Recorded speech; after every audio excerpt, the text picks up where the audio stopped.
cuando llegamos a este mundo siendo bebés, venimos siendo parte y propiedad de ese papá llamado el diablo, Satanás. Y muchos de nosotros crecemos en esa familia. Pero un día, gracias a Dios, algunos de nosotros, y espero todos, tuvimos la oportunidad de escuchar el Evangelio de Salvación y decidimos recibir a Jesús en nuestro corazón. Y la Biblia dice que eso nos convirtió en hijos de Dios. De tal manera que en algún momento de nuestra vida pasamos de las garras tenebrosas del diablo a las manos poderosas y amorosas de Dios. Y todos nosotros que tenemos a Cristo podemos decir: tuyo soy hasta el final. Ahora soy de Jesús. Pero ahora que soy de Jesús, yo tengo que vivir como lo que soy. Lo que el apóstol Pablo siempre nos dice, que debemos vivir conforme o dignamente según el llamamiento que hemos recibido y de quién lo hemos recibido. Tuyo soy hasta el final. ¿Qué quiere decir eso? Que soy propiedad de Dios. Que cuando yo oro y le digo al Señor, haz tu voluntad en mí, estoy diciéndole: Señor, acepto lo que tú me mandes a hacer porque soy tuyo hasta el final. Si cada uno de nosotros consideramos que somos propiedad del Señor, ¿cómo debemos vivir? Como propiedad del Señor. Si somos hijos de Dios, ¿cómo debemos vivir? Como hijos de Dios. Yo recuerdo hace algunos años, mi padre, siempre él cuidaba que tuviéramos una vida dando buen testimonio. Y no solamente por el testimonio de Cristo, sino por nuestra propia reputación, por nuestro propio interés personal. ¿Qué va a decir la gente de usted? Pero en el caso de nosotros los creyentes, si usted falla y yo fallo, la pregunta es: ¿qué va a decir la gente del Señor? ¿Sabe por qué? Porque usted es propiedad del Señor. ¿Amén? Amén. ¿Cuántos lo creen con todo su corazón? Sí, amén. Miren lo que dice: tuyo soy hasta el final. Ahora que usted tiene a Jesús, usted es del Señor y debe aprender a vivir de acuerdo a la palabra, porque aquí están las instrucciones que nuestro Señor nos ha dado a cada uno de nosotros. Vamos a inclinar nuestros rostros y vamos a orar. Piense en esta frase. Y gracias por la alabanza tan tremenda esta mañana. Tuyo soy, Señor, hasta el final. No está diciendo tuyo soy, Señor, ahorita que estoy aquí en la iglesia, no. Tuyo soy, Señor, hasta el final. Quiere decir, en cada momento de mi vida. Tuyo soy, Señor, cuando estoy aquí en la iglesia. Tuyo soy, Señor, cuando estoy en la casa. Tuyo soy, Señor, cuando estoy en el trabajo. Tuyo soy, Señor, cuando estoy en el supermercado. Tuyo soy, Señor, donde quiera que esté, soy tuyo. Y al ser tuyo, te represento. Padre Celestial, te damos gracias, bendito Dios, por el privilegio que tú nos das de alabarte esta mañana. Y de esta forma tan tremenda y especial, Señor, porque es para tu nombre. Te alabamos y honramos tu nombre, Padre Celestial, porque tú eres el único que merece la honra y la alabanza de parte de tu pueblo. Te alabamos con entendimiento, sabiendo que cada palabra que expresamos tiene un mensaje poderoso, bendito Dios. Tuyo soy, Señor. Y con ese pensamiento queremos quedarnos esta mañana, porque no es solo un pensamiento, sino que es una verdad establecida en tu palabra. Somos propiedad tuya. Somos esa oveja que fuiste a buscar. Esa oveja que encontraste y la pusiste sobre tus hombros y la pusiste en tu redil como tu propiedad. Y Señor, ahora al abrir tu palabra, permítenos escucharla, Señor, con oídos espirituales, sabiendo que son las instrucciones de nuestro Dios para nosotros que somos su propiedad. Porque Él quiere hacer de nosotros lo mejor. Él quiere cuidar de nosotros y hacer cada uno de nosotros el mejor creyente. Enséñanos, te lo ruego, Padre amado, en el nombre y los méritos de Jesús.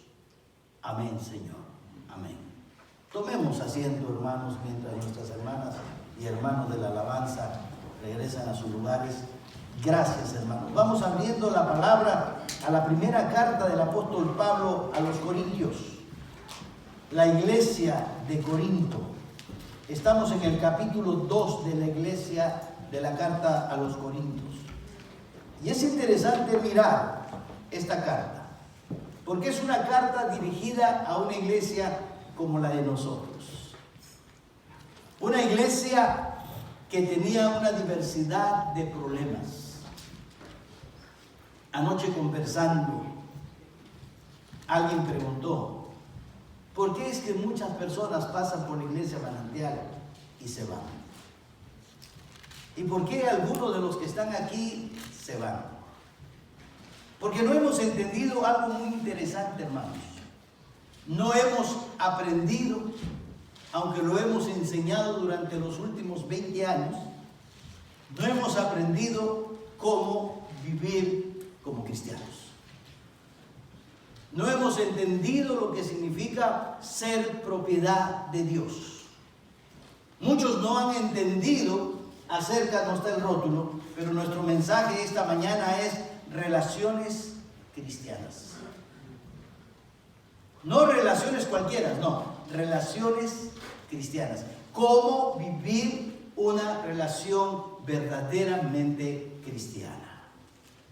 Algo muy interesante tenemos que recordar. Y esto no lo dicen los sociólogos, los consejeros, los psicólogos, no, lo dice la palabra de Dios. Hay un elemento fundamental en todo tipo de relación, matrimonial, de padres a hijos, de amos y obreros, en todo lugar donde nosotros llevemos a cabo lo que significa la relación. Hay un elemento muy importante. Recuerde que el hombre fue creado en una manera especial que Dios lo hizo comunicativo. De tal manera que la comunicación es algo vital para el ser humano. El ser humano ha sido diseñado por el Señor para tener comunicación. Si no hay comunicación, el matrimonio o cualquier otro tipo de relación tiende al fracaso. Eso lo tenemos que aplicar a la relación dentro de nuestra iglesia, a las relaciones cristianas. El problema con nuestra relación cristiana es que no tenemos una comunicación eficaz porque no hemos entendido bíblicamente cómo hacerlo. Y entonces encontramos esta carta del apóstol Pablo a los Corintios, una iglesia que tenía este tipo de problemas. Habían dificultades, habían disensiones, habían cambios de opinión, falta de amor y una serie de cosas porque ellos no habían entendido ni comprendido cómo son las relaciones cristianas. Aprendemos a relacionarnos según los conceptos del mundo. Yo me llevo bien con fulano, ¿por qué? Porque él me ayuda en muchos aspectos de mi vida, por eso lo quiero, decimos. Yo tengo una buena relación matrimonial, dice el hombre, porque mi esposa me da todo lo que quiero y me consiente. Y a veces no entendemos el verdadero concepto de la relación cristiana, por eso tenemos la palabra de Dios. En el capítulo 2, aunque ya hemos tocado este versículo, vamos a volverlo a tocar para entender. En el capítulo 2 del libro de Primera a los Corintios, en el versículo 1, el apóstol Pablo empieza con esta frase. ¿Qué dice? Leámoslo todos juntos. ¿Qué dice? Así que, hermanos. Repitamos de nuevo. Así que, hermanos. No dice primos, no dice primos hermanos. No, ¿qué dice? Hermanos. El problema con muchos de los creyentes es que no hemos entendido que somos. No hay convencimiento, ¿verdad? Somos hermanos. Somos hermanos. somos hermanos, esta verdad no ha calado en nuestro corazón. ¿Sabe por qué? Porque muchas veces nos comportamos como enemigos, cuando la Biblia nos dice muy claramente que somos hermanos. Pablo, ante la realidad de esta iglesia carnal, donde se peleaban, se jalaban los pelos, se criticaban, se herían espiritual y emocionalmente, Pablo empieza diciendo: hermanos, somos hermanos. Somos de la misma sangre, y no sangre humana, de la misma sangre de Cristo. Somos hijos de Dios, somos hermanos. Y si Él es el rey, nosotros somos príncipes. Comportémonos como príncipes. Somos hermanos. Allá en el libro de Génesis, en el capítulo 13. Busque conmigo. Ahora quiero ir por la Biblia. Mire Génesis, el primer libro de la Biblia. Encontramos en el capítulo 13 del libro de Génesis algo muy importante. Mire lo que dice las Escrituras. El Señor llama a un hombre. ¿Se acuerdan? El Señor quiere hacer una gran nación. Y quiere hacer una gran nación con un propósito. Quiere redimir al ser humano. Porque el ser humano está caído. El ser humano cayó en pecado, en desgracia y en condenación eterna. Pero Dios, que es un Dios misericordioso, quiere levantar al ser humano, lo quiere redimir. Y entonces traza un plan. El plan de Dios es que todo se tenía que hacer a través de un pueblo. Y para levantar este pueblo llama a un hombre. Se llama Abraham. Y Dios le dice a Abraham: sal de tu parentela. Él vivía en Ur de los Caldeos, allá por Mesopotamia, es decir, aquí a la vuelta de la esquina. Ahí estaba Abraham. Y Dios le dice: toma a tu esposa y sal de tu parentela. Y mira qué interesante que cuando Abraham sale, obedeciendo la palabra de Dios que le dice: sal de tu parentela, él agarra a su esposa, agarra todas sus cosas, agarra a los criados que podía tener, pero toma consigo a su sobrino Lot. Cuando Dios le dijo: vete de la casa de tu parentela, Abraham obedeció a Dios, pero en una manera parcial, no total.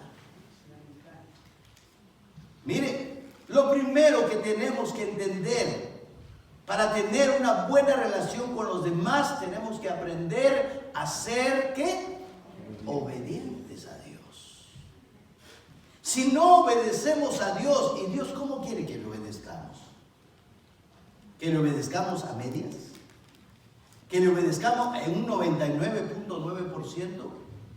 No, Dios quiere que le obedezcamos en un 100%. Abraham obedeció a medias. Y aquí hay un principio.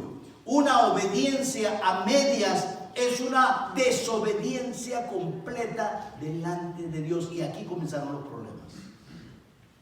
¿Por qué comienzan los problemas? Porque somos desobedientes a Dios. Por eso es que tenemos problemas. ¿Por qué no podemos tener buenas relaciones y amarnos y reconocer que somos hermanos? Porque somos desobedientes a Dios. Porque no queremos obedecer a Dios al 100%. Lo obedecemos parcialmente. Obedecemos lo que me conviene. Obedezco lo que me parece bien a mí, pero no a Dios. Y entonces Abraham toma a su sobrino. Cuando el Señor le dijo: deja toda tu parentela, apártate de tu parentela, y yo te llevaré a un lugar, yo te guiaré, pero apártate de tu parentela. Y él comete el error de llevar consigo a Lot, su sobrino, hijo de su hermano. ¿Y qué ocurre cuando desobedecemos a Dios? ¿Qué ocurre? No espere otra cosa más que problemas. Cuando desobedecemos a Dios, tenga la plena seguridad que usted y yo vamos a tener problemas. Dicho y hecho, Abraham comenzó a crecer, bendecido por el Señor, comenzó a tener más criados, comenzó a tener más ganado, comenzó a tener más dinero, comenzó a tener más propiedades, comenzó a crecer, pero Lot también con él. Y en algún momento los siervos de Abraham con los siervos de Lot ya no entraban en el mismo lugar, había falta de espacio, comenzaron a pelearse unos con otros y entonces hubieron pleitos en la familia. Y entonces Abraham viene a buscar a su sobrino. Y aquí me encanta en el capítulo 13 del libro de Génesis, lo que Abraham le dice a Lot. Versículo 8. Entonces Abraham dijo a Lot: no haya ahora altercado entre nosotros dos, entre mis pastores y los tuyos. Y le da la razón fundamental para que no haya altercado. ¿Por qué? Porque somos... Desde el principio la Biblia nos enseña que entre hermanos no debe haber ¿qué? Altercados. Porque somos hermanos. Siglos después Pablo escribiría esta carta a los corintios y les dice: así que, hermanos, acuérdate, somos hermanos, no tiene por qué haber problemas entre nosotros. Pero los va a haber, pastor. Claro que sí, pero como somos hermanos, con ese amor de hermanos nos vamos a sentar y vamos a seguir la guía del Espíritu Santo a través de la palabra de Dios y vamos a amarnos y solucionar los problemas. ¿Sabe por qué? Porque somos hermanos. Somos hermanos. La gente al entrar a este lugar, a esta iglesia, debe notar que somos hermanos, que nos amamos, que nos cuidamos, que nos respetamos, que no nos criticamos, que nos recibimos con un amor, el amor de Dios, porque somos hermanos. Y Pablo le está haciendo recordar a esa iglesia pleitista, a esa iglesia donde había tal vez muchos orgullosos, muchos rebeldes. Yo hago las cosas como a mí me parece. Y le dice: hey, somos hermanos. ¿Y quiénes somos los hermanos? Los que tenemos a Cristo en el corazón. El que no tiene a Cristo en su corazón no es hermano, porque no es hijo de Dios. Su papá todavía sigue siendo el diablo. Y por eso es rebelde, mentiroso, desobediente, pleitista. ¿Por qué? Porque los deseos de su padre quiere hacer, y él ha sido mentiroso, dice Juan 8:44, desde el principio. Y cuando habla mentira y cuando genera pleitos, de suyo habla, porque él es así. Y a veces la Biblia nos dice que nosotros somos obedientes a ese padre, el diablo. Y muchas veces decimos: somos cristianos. Aquí Pablo dice: así que, hermanos. Y luego, seguidamente dice: cuando yo fui a vosotros. Qué interesante que Pablito empieza poniéndose ¿de qué? De ejemplo. Pablo nos va a enseñar una verdad, bendito sea el Señor, pero una verdad que él mismo aplica a su vida. Si nosotros somos hermanos de verdad y nos amamos de verdad, tenemos que aplicar las verdades de Dios primero a nuestras vidas. Yo no puedo venir a aconsejar a un hermano que ame a otro cuando yo estoy odiando a alguien que me hizo daño. Yo no puedo darle un consejo y animarlo a que haga todo lo contrario de lo que yo estoy haciendo. Pablo dice: así que, hermanos, cuando yo fui a vosotros. Pablo comienza diciendo: mira, esto es lo que te voy a enseñar, pero el ejemplo que voy a tomar soy yo mismo. ¿Cómo puedes hablar de amor si no amas? ¿Cómo puedes hablar de respeto si no respetas? ¿Cómo puedes hablar de cordialidad si no eres cordial con la gente? ¿Cómo puedes hablar de perdón si no perdonas? Pablo se acerca a los hermanos y en respeto a esa postura de que somos hermanos dice: yo vine a ustedes, yo fui a vosotros para anunciaros el misterio de Dios. ¿Qué está diciendo Pablo?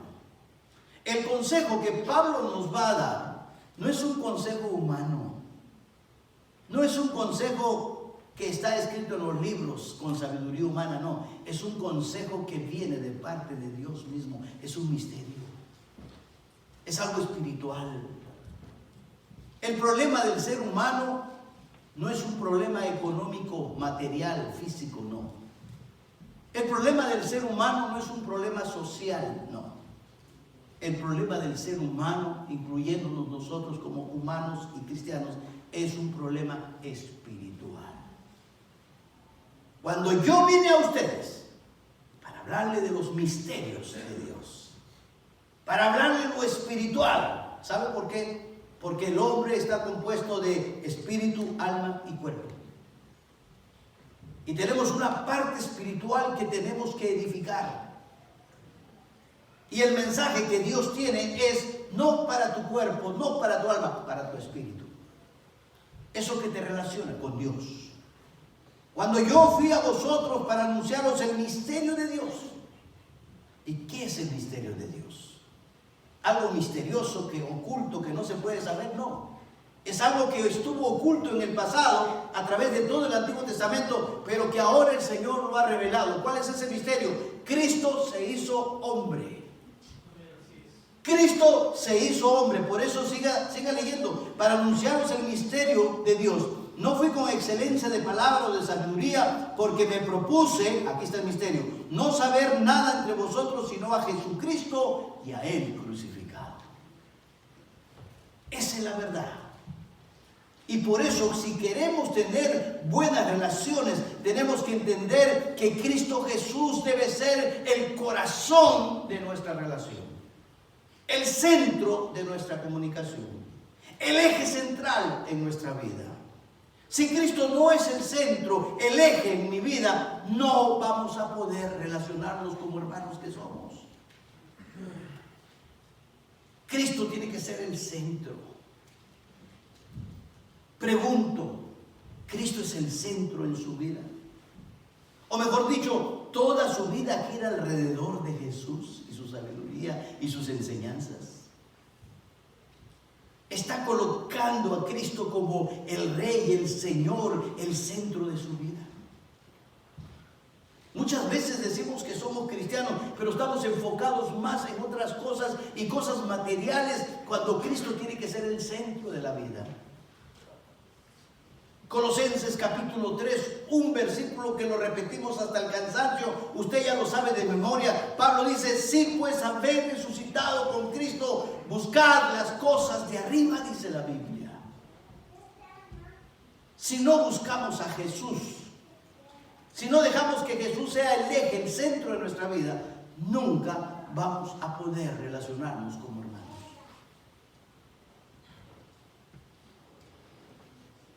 Cuando yo vine a ustedes, no vine con palabras humanas, dice Pablo. Yo vine a hablarles el misterio de Dios, aquel que tiene que ser el eje central de su vida, Jesucristo y a este crucificado. Si Cristo es el centro de nuestra vida, vamos a unirnos más que nunca. En el libro de Apocalipsis, libro que estamos estudiando, allá en el capítulo 1 del libro de Apocalipsis, cuando el apóstol Juan está mirando la visión y está observando todo esto de lo que el Señor le está revelando, es increíble. Allá en el capítulo 1 y en el versículo 12 dice el apóstol Pablo, o Juan, perdón: me volteé para ver la voz que hablaba conmigo. ¿Qué dice Juan? Me volteé para ver la voz que hablaba conmigo. Repito, usted lo tiene, búsquelo. Apocalipsis 1:12. Apocalipsis 1:12. Mire si no es un misterio. Me volví, así dice, ¿verdad? Ahí está, gracias, Fabita. Me volví para ver. ¿Usted puede ver mis palabras? ¿Entiende?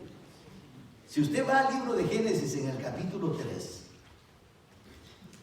dice que la voz de Dios se paseaba en el huerto. Ahí en Génesis tenemos una voz que se pasea, miren. Aquí tenemos una voz que se ve. ¿Sabe quién es ese? Dios. Dios. Y Juan dice, me volví para ver la voz que hablaba conmigo. Y nota algo bien interesante, hermanos. Si yo quiero tener una buena relación con usted, yo tengo que tener una vida cambiada. Cuando Juan está diciendo me volví, él estaba caminando en esta dirección y de pronto escuchó una voz y se volvió. Regresó sobre sus pasos para ver la voz que hablaba con él. Esa acción de volver sobre sus pasos es un cuadro del arrepentimiento. Es un cuadro de volver atrás. Es un cuadro de cambiar de dirección, como muchos de nosotros lo hemos hecho cuando aceptamos a Cristo como nuestro Señor y Salvador personal. Amén. Amén. Nos volvimos, nos arrepentimos y ya arrepentidos podemos ver la voz de Dios. Gloria a Dios, sí. Ese es el problema por el cual no podemos tener buena relación. Porque muchos corazones no están arrepentidos. Y no pueden seguir las instrucciones del Señor porque no lo pueden ver. Porque la Biblia dice, sin santidad nadie verá al Señor. Me tengo que volver. Y en el versículo 13 dice, ay, qué egoísta. A ver, vamos a pelearnos, hermano. En el versículo 13 dice, ¿de qué estamos hablando? Y en medio de los 7 candeleros, ¿en dónde? O estaba ya en la entrada de la puerta, o estaba ya en el jardín, o estaba allá atrás en el patio, al costado. ¿Dónde estaba? En medio. En medio de los 7 candeleros. En la Biblia, específicamente en el libro de Apocalipsis, los candeleros, los 7 candeleros, son las iglesias del Señor.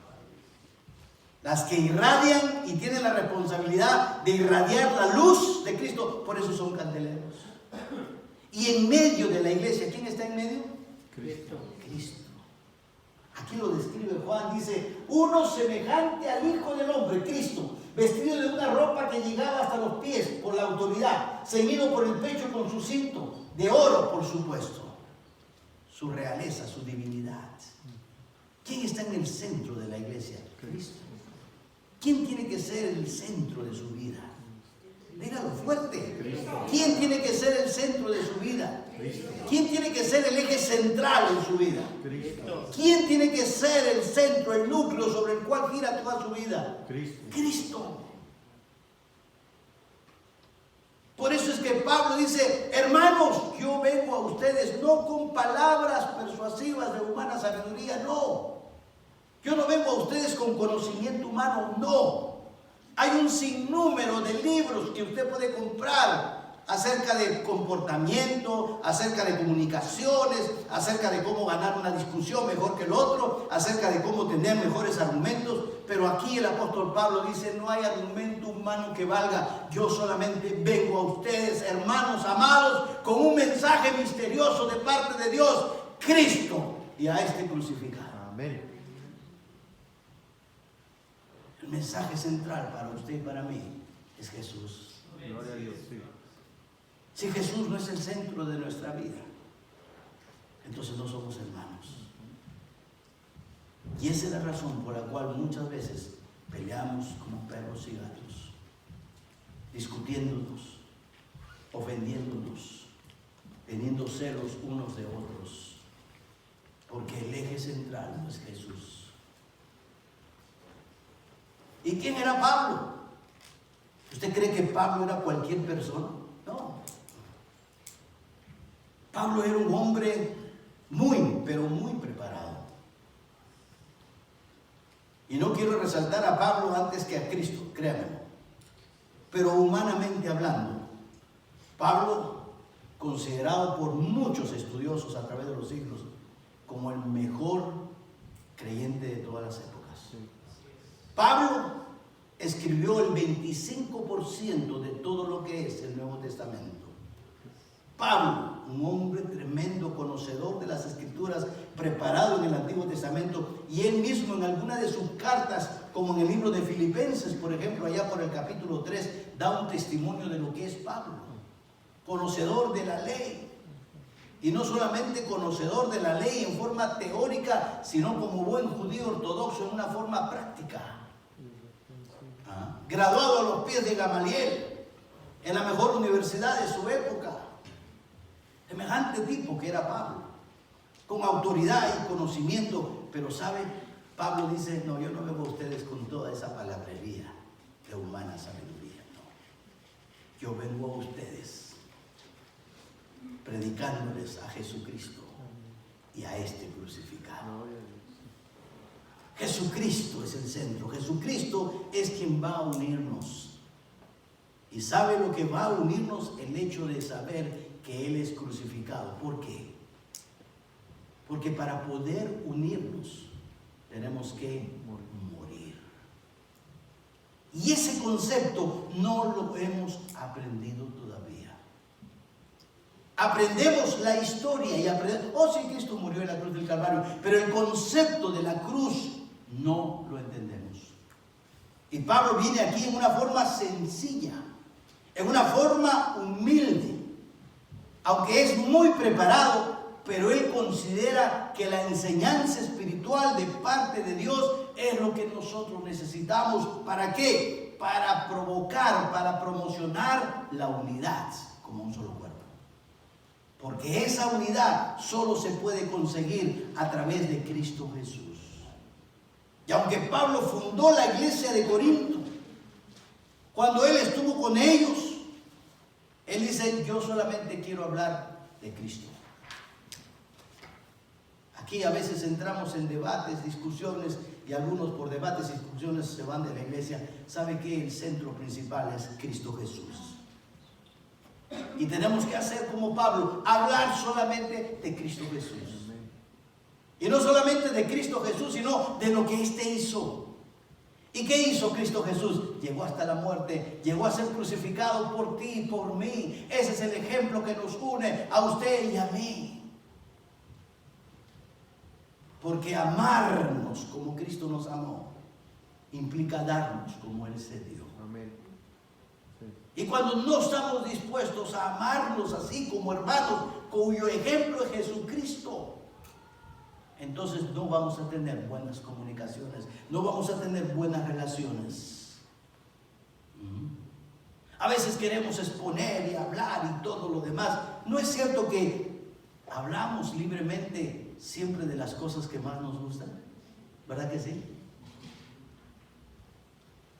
A veces llegan hermanos que nos visitan de vez en cuando y parquean un carro allá y yo les sigo la corriente. Ah, qué bonito su carro, porque todo lo que hablan es del carro bello que acaban de comprar y en la deuda que se han metido. ¿Por qué? Ese es su centro, ese es su eje. Algunos hermanos, te voy a invitar, pastor, para que tomes un cafecito en mi casa. Pero no es que quieren que yo tome el cafecito en su casa. Quieren que vea, qué bonita su casa. Ah, qué bien, hermano. Lo felicito, está todo bonito. Y hablan de su casa todo el tiempo. ¿Y por qué? Porque es su eje, es su centro. Usted va a mi casa, yo lo invito, y seguro que yo voy a estar hablando las 24 horas del día de lo más bello que tengo en casa, mi nieta. Y es la niña más hermosa. Es la niña más educadita, aunque es una malcriada, y hay que darle. ¿Por qué? Porque es lo que más me gusta, el centro.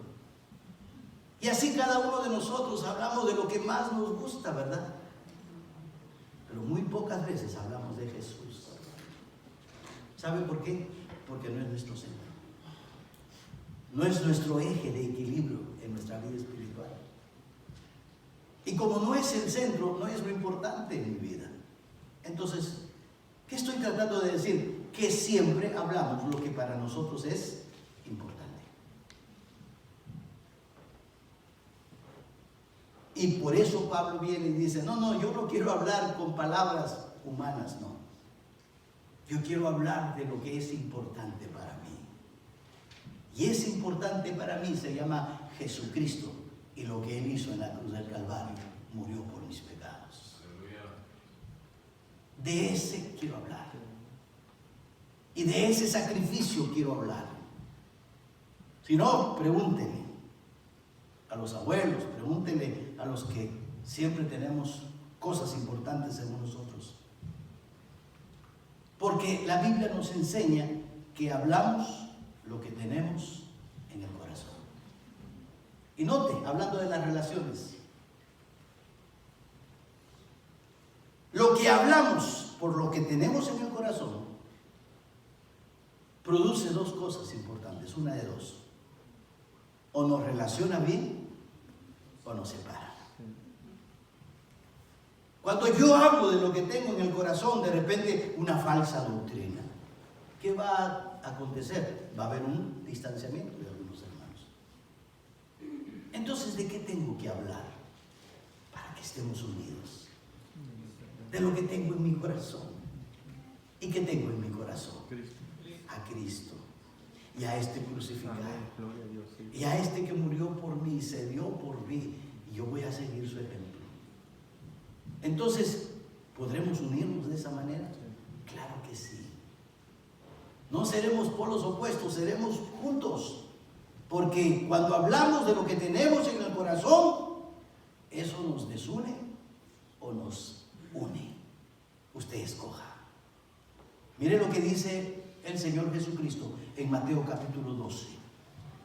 Y está enseñando estas palabras a los líderes religiosos de su época. Mire lo que les dice el Señor. Mateo capítulo 12, versículo 34. A ver, suenan las Biblias.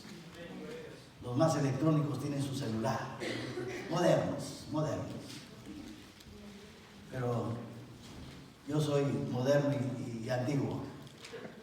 Mateo capítulo 12, versículo 34 dice: generación de víboras. Wow. Qué interesante. Generación de víboras.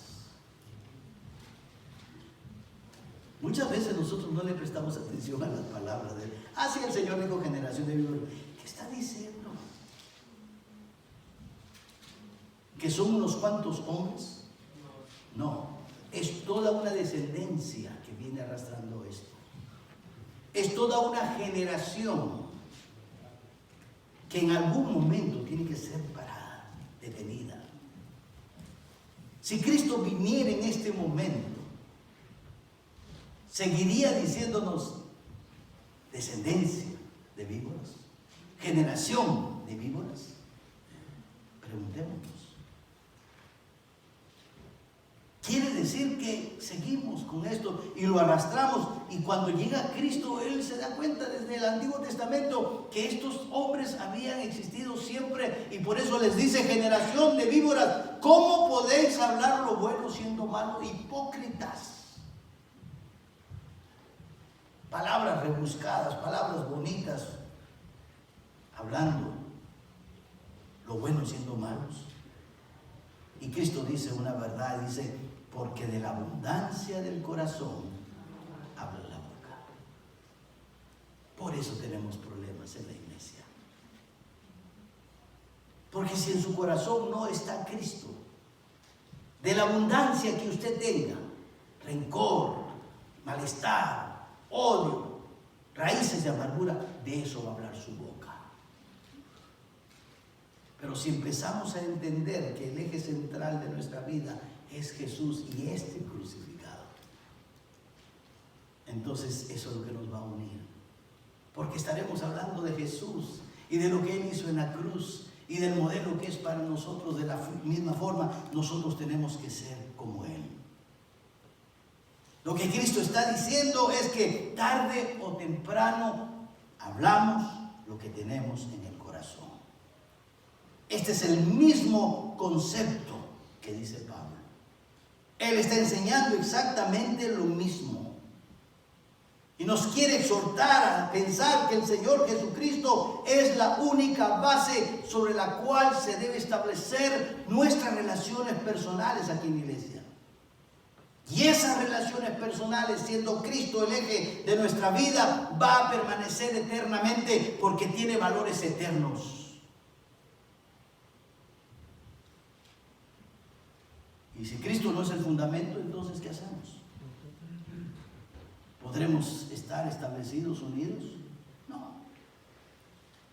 Todo lo demás son palabras huecas de humana sabiduría. Si de verdad amamos al Señor, diga un amén. Si de verdad amamos al Señor, no podremos dejar de hablar de Él. De tal manera que Él llega a ser el centro de nuestra vida, el eje principal, el equilibrio central de nuestra existencia. Aprendimos en el capítulo 1 de este mismo libro esa relación fundamental para todas las demás relaciones, la relación que tenemos con el Señor Jesucristo.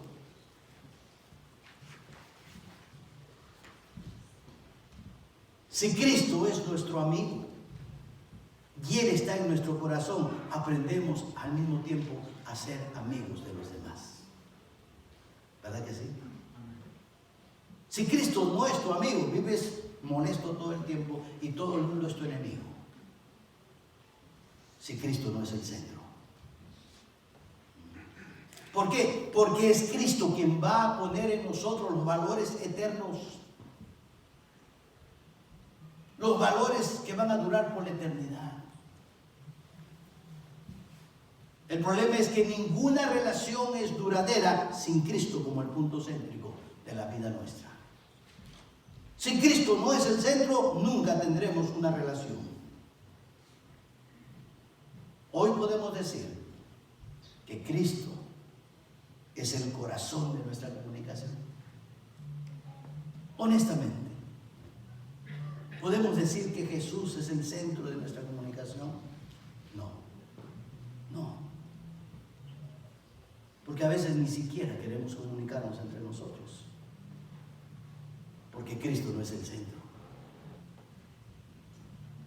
Lo segundo que tenemos que aprender, según este pasaje, el apóstol Pablo dice: cuando yo vine a ustedes, hermanos, yo no vine con palabra humana, con sabiduría humana, no.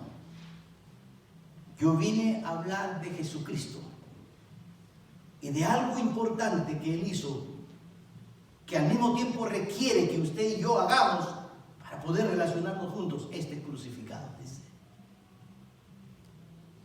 Por la historia. Y nadie puede cambiar esa verdad, porque es histórico. Cristo nació hace aproximadamente 2000 años, ¿amén? Sí, amén. Él nació. Sí. Él nació. Aún los ateos, aún los gnósticos, hoy día tienen que contar los años antes y después de Jesús. Amén, sí. Algunos dicen: no, yo no creo en Cristo. No, pero en la historia está. Históricamente Jesús vino al mundo. Históricamente Jesús murió en una cruz en el Calvario. Pero para muchos de nosotros lo vivimos como historia, como literatura, como letra muerta, una enseñanza pedagógica. Vemos la cruz de Cristo como eso, nada más, como una enseñanza intelectual. Sí, Cristo murió, un hecho histórico, porque ocurrió. Pero no hemos entendido cuál es el concepto detrás de todo eso. Y digo que no hemos entendido porque sencillamente al no entenderlo no lo aplicamos. Porque si lo entendiéramos, lo aplicaríamos. Entonces esa verdad se constituye en algo literal, en algo académico. Se utiliza para tener voces demagógicas. Es que yo soy un cristiano. Y hablamos de la cruz de Cristo, hablamos del sacrificio de Cristo, pero en una forma literal. La pregunta es: ¿entendemos el concepto? Porque si no entendemos el concepto, no lo vamos a poder aplicar a nuestra vida. Cuando Pablo dice, yo vengo a hablar acerca de Jesús y este crucificado, está diciéndonos que la cruz de Jesucristo nos da poder para poder relacionarnos. Sin la cruz de Cristo y el concepto de esta verdad, no podemos relacionarnos. La cruz de Jesucristo. Así como Jesús es el centro, también su cruz tiene que ser el centro, el eje principal. Porque eso va a durar por la eternidad. Tenemos que ponernos de acuerdo. Déjeme decirle algo. La única manera en que usted y yo nos pongamos de acuerdo es que si aprendemos el concepto de la cruz, a morir. Cuando yo crucifico mi yo, ya no tengo conceptos ni argumentos. ¿Verdad que no? ¿Qué es todo lo que me queda entonces? La verdad de que Jesucristo vino al mundo y murió por tus pecados. A veces queremos usar palabras persuasivas. Usted ha escuchado a algunos hermanos, bueno, yo voy a hablarle, pastor, y yo tengo unos argumentos que lo va a convencer. Y lo creo.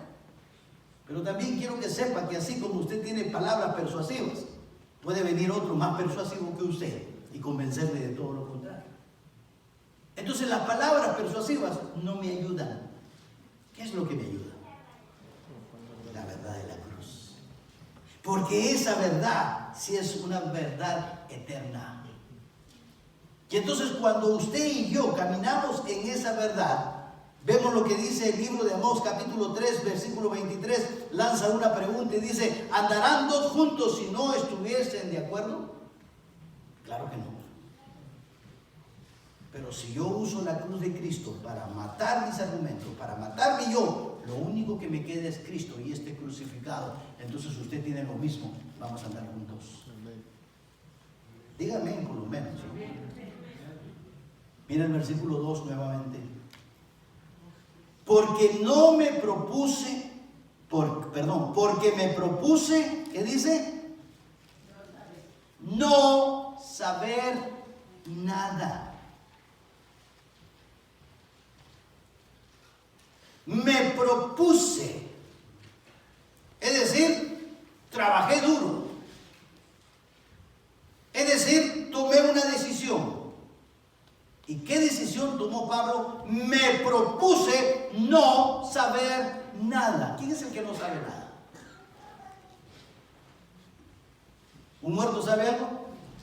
No. Note que en el primer versículo él termina diciendo, y este crucificado. Y luego en el segundo versículo empieza diciendo, porque me propuse no saber nada. ¿Por qué? Él está diciendo, estoy muerto.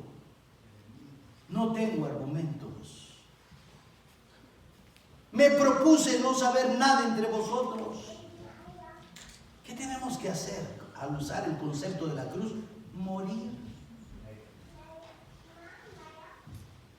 Si usted está aquí y yo le ofendo, ¿qué es lo que va a hacer primeramente? ¿Qué va a hacer? Responder. Me va a responder, ¿verdad? Usted, pastor, ¿qué quiere? Que por aquí, que más allá, ¿verdad? Se va a poner al ritmo. La Biblia dice, si alguien te dé una mejilla, ¿qué tienes que hacer? ¿Usted cree que eso es fácil hacer? En el concepto humano, si alguien te pega en una mejilla, mira, en mis años de joven, si alguien se atrevía a aún decir algo, si me decía A, yo le decía de la A hasta la Z. ¿Por qué? Porque no estaba muerto. La carne estaba viva. Y qué triste que a veces hablamos entre cristianos y tenemos la misma reacción. Cuando el Señor dice, cuando te peguen en una mejilla, por la otra. ¿Quién hace eso? Sí, los que hemos muerto en Cristo Jesús. Ya no vivo yo, Cristo vive a través de mí. Y el Señor que vive a través de mí, ¿sabe qué me dice? No te preocupes, mía es la venganza. La justicia. Yo soy el que le voy a pegar en la otra mejilla. Yo prefiero que sea Dios quien le pegue, porque la Biblia dice, horrenda cosa es caer en manos de Dios. Pobrecito. Yo no me preocupo. Tenemos 20 años predicando la palabra aquí. Y en esos 20 años ha habido gente que ha hablado mal del pastor y de la esposa y de la familia de la esposa a más no poder. Muchos de ellos están arrastrándose en el mundo. Nosotros seguimos aquí todavía. ¿Porque yo me defendí? No. A usted le consta, a usted que ha hablado mucho de mí. En algún momento yo he ido a tocar la puerta de su casa y le he dicho, hermano fulano de tal o hermana, ¿por qué se toma la molestia de hablar contra mí? Nunca. ¿Sabe por qué? Porque yo aprendí la lección. Yo he muerto. Imagínate si me pongo a defender, nunca terminamos. Porque usted va a tener su razón y yo voy a tener la mía. Pero yo voy a venir a usted no con palabras de humana sabiduría, sino predicándole a Jesús. Amén. Y a este crucificado. Sí, gloria a Dios. Y si cada uno de nosotros tomáramos esa actitud, ¿cómo estaríamos aquí en la iglesia? Llenos, amándonos como hermanos unos a otros, perdonándonos unos a otros. ¿Por qué no existe eso? Porque no hemos aprendido que la cruz de Jesucristo nos da poder para relacionarnos. Tenemos que aprender a morir. Porque no me propuse, dice, porque me propuse, no saber nada. O sea, yo no sé nada, yo estoy muerto. Lo único que yo sé, sigue diciendo el versículo, sino a Jesucristo y a Él crucificado. Es todo lo que vamos a discutir. No, que pastor, que por aquí. Yo te amo en el Señor.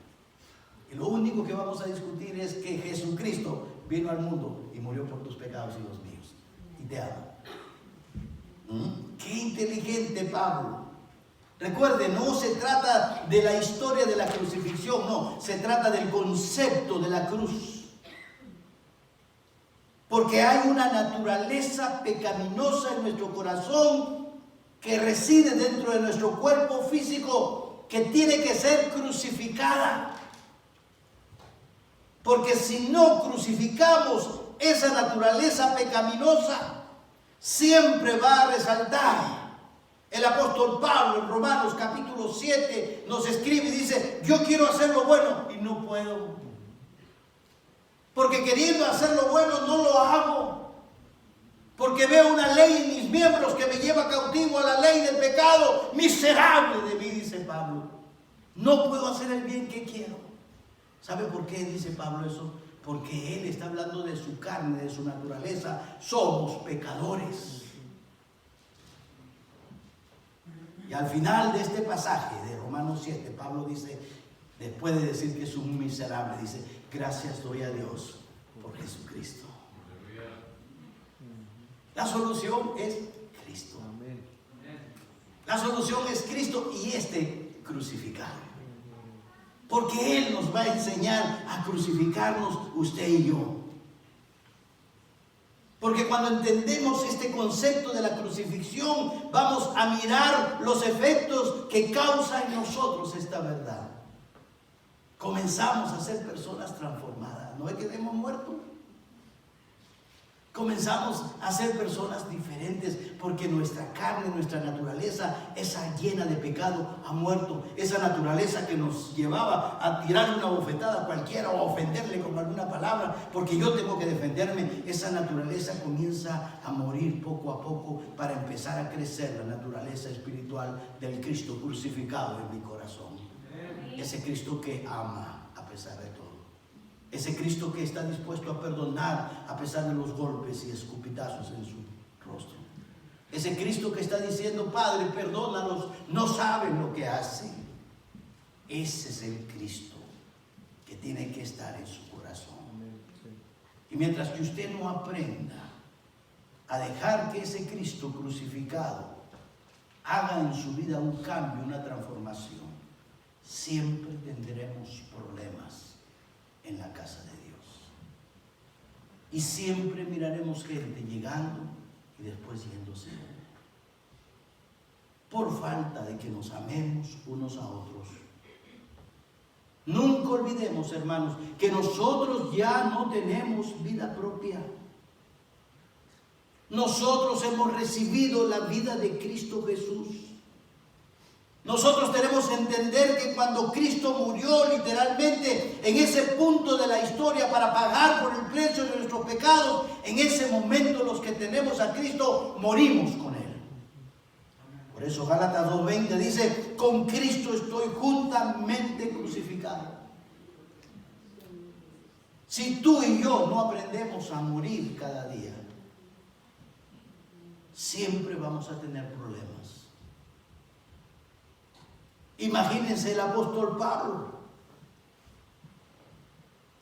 ese sabio, ese hombre tan preparado, ese hombre tan conocedor de la ley, le dice a estos hermanos: hermanos, les voy a decir algo ciertamente, cada día muero. Juan el Bautista digo: es necesario que mengue yo, que muera yo, para que Él resalte. Necesitamos morir para que Él crezca. El mismo Señor Jesucristo nos dijo y les dijo a sus discípulos: nosotros somos discípulos de Jesús. ¿Tú quieres venir en pos de mí? ¿Usted quiere venir en pos de Jesús? ¿Usted quiere ser un verdadero discípulo de Jesús? Cristo dijo: ok, toma tu cruz. Cada día, no solo los domingos, no, cada día, y sígueme. ¿Qué está diciendo Cristo? Muere cada día en esa cruz. Crucifica tu yo en esa cruz. Recién así puedes seguirme. Ese es el problema en la vida cristiana. Nosotros no hemos aprendido a morir. Tenemos que entender la cruz literal, no, la palabra de la cruz. El concepto de lo que significa la cruz. La predicación de la cruz. En la escuela dominical estaba hablando de Gálatas 2:20. Para mí, en lo personal, Gálatas 2:20 es el centro de la vida cristiana. Si tu vida no se ajusta a esa verdad, a ese concepto, te quiero dar una noticia: no tienes vida cristiana. O no tienes a Jesús. Entonces vale que revises tu salvación. Mira Gálatas 2:20. Analícenlo. ¿Qué dice? Con Cristo estoy. Mira, hasta de memoria lo saben algunos. Qué sabios, ¿verdad? No, déjenme que me asombre. Con Cristo estoy, analice la palabra, juntamente crucificado. Ya no vivo yo, mas Cristo vive en mí. Wow. ¿Quién vive en mí? ¿Y cómo debe ser mi vida? Como la de Cristo. Y lo que yo vivo en la fe, ahora, aquí, caminando, lo que yo vivo, ¿qué dice? En la carne, perdón, humanamente. Lo vivo, ¿qué dice? En la fe. ¿Notó algo? No dice lo vivo en mi fe. Es que yo, mi fe, no. Lo vivo en la fe del Hijo de Dios. Porque ya no soy yo. Es decir, que ni siquiera es mi vida y ni siquiera es mi fe. Es la vida de Jesús y la fe de Él que vive a través de mí. Eso significa ser creyente de verdad. Amén. Nadie es creyente, nadie, si no permite que Cristo y su fe vivan a través de usted. Así que necesita morir hoy día. Necesita enterrar su yo. Necesita enterrar esa naturaleza vieja. perseveraremos en el pecado para que la gracia abunde. Pablo dijo en Romanos 6, dijo, de ninguna manera, porque los que hemos muerto en Jesús, al pecado, perdón, ¿cómo viviremos aún en él? ¿O no sabéis que todos los que hemos muerto en Cristo Jesús hemos sido muertos, crucificados en su muerte? Estamos muertos. El que no entiende esta verdad y este concepto sigue viviendo como incrédulo. ¿Cómo estás? Inclinemos nuestros rostros. ¿Cómo está tu vida? ¿Cómo está? 2 puntos muy importantes que hemos visto. Cristo es el centro, el eje motor de tu vida. La cruz es el centro de tu comunicación, de tus relaciones. Has muerto con Jesús. ¿Cómo está tu vida? El próximo domingo, si Dios permite, vamos a continuar con los otros 2 conceptos. Qué hermoso Pablo. Yo no vengo a ustedes con palabras persuasivas, no. Yo vengo a ustedes trayendo un mensaje. El mensaje de Jesucristo y este crucificado. Amén. Para aprender que Cristo tiene que ser el centro de la vida. Y la cruz necesaria para nuestras relaciones. Tal vez tú tienes a Cristo en tu corazón, sí, pero todavía no has muerto. No puedes decir, con Cristo estoy juntamente crucificado. Porque todavía tu yo vive en el corazón. Quien manda en tu vida es tu yo, tu ego, tu orgullo. Qué triste mirar cristianos altivos, orgullosos. Y yo pregunto, ¿será que son de verdad? Porque la Biblia no enseña tal cosa. Si usted tiene que arreglar su vida delante del Señor, yo le invito esta mañana, venga aquí al altar del Señor. Y dígale, Señor, yo quiero morir hoy día. Yo quiero usar el concepto de la cruz y entender que tengo que morir. Porque muchas veces aflora mi carne. Muchas veces aflora mis malas actitudes. Muchas veces aflora mi mala conducta. Muchas veces aflora mi orgullo. Muchas veces sale de mí toda esa carnalidad. Yo quiero morir, Señor. Porque entiendo el concepto de la cruz. Y entiendo que sin aplicar ese concepto a mi vida, no puedo servirte. No soy digno de ti. Tal vez usted no tenga a Cristo en su corazón y esta tarde quiere aceptar a Jesús. Quiere abrir su corazón y decirle, Jesús, perdona mis pecados. Entra a mi corazón y sé mi Salvador. Habrá alguien que quiera hacer esa decisión hoy día. Póngase de pie y véngase aquí. Con la convicción de que Cristo está aquí. Él dijo en cierta oportunidad, cuando vos reunáis 2 o 3 en mi nombre, ahí estoy yo.